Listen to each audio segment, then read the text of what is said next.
পশ্চিমবঙ্গে কলকাতায় কি অঘটন ঘটিল, সেই ঘটনায় সারা বিশ্ব কাঁপিয়ে দিল। হাইরে পাষাণ মানুষ বুঝি আজও আছে এই দুনিয়ায়। মমিতার ঘটনা শুনলে কলজা পাইটা যায়। 18 জন মানুষ মিলে একলা তারে দর্শন কইরা যায়। একলা ঘরে শিকার হয়ে কান্দে হায়রে হায়। চিৎকার করে কান্না করলেও কান্না শোনার মতো কেহ নাই। হাতে পায়ে দড়ি দিয়া শক্ত করে বেঁধে, হায়রে মানুষ পাষাণ তোমরা কি করিলে। পাগল হইয়া চিৎকার করে তবু রেহাই দিলা না তারে। ডক্টরেরই রিপোর্ট মতো জানা যে গেল, শরীরেতে 113 টাকা মুরের চিহ্ন।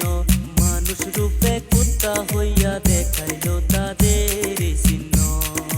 মায়ের বুকটা খালি কইরা নীলা যে কেরে, এখন মায়ের চোখের জলে সাগর যাইবে সে।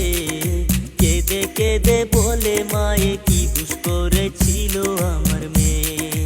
ডক্টরেরই রিপোর্ট মতে আরো জানা গেল, 150 গ্রাম বীর্য নাকি আরো উদ্ধার হইল। আরো কি কি জানার বাকি, আসেন সবাই মিলা একটু শুনি। গরিব ঘরের মেয়ে ছিল, বাবাই করতো দর্জি। অনেক কষ্ট করে তারে লেখাপড়া করাইছে। মায়ের মনে আশা ছিল আমার মেয়ে করবে ডাক্তারি।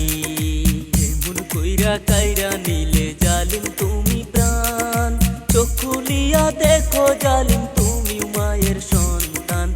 আরো যদি সবাই মিলা করো একটু মা জাতির সম্মান। দুনিয়াতে আইছি সবাই 2 দিনের মেহমান।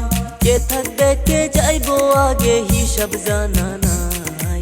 আসেন সবাই সময় থাকতে ভালো কিছু কাম কইরা যায়। এই মুহূর্তে খবর এলো একজন ধরা পড়লো, বাকি 17 জন আছে তাদের ক্ষমা নাই। আপনাদের মতামত কি কমেন্ট কইরা একটু বইলা যান। ভিডিওটা দেখার জন্য ধন্যবাদ জানাই। পারেন যদি শেয়ার কইরা সবাইকে জানান। আজকের মতো বিদায় নিলাম, দেখা হবে।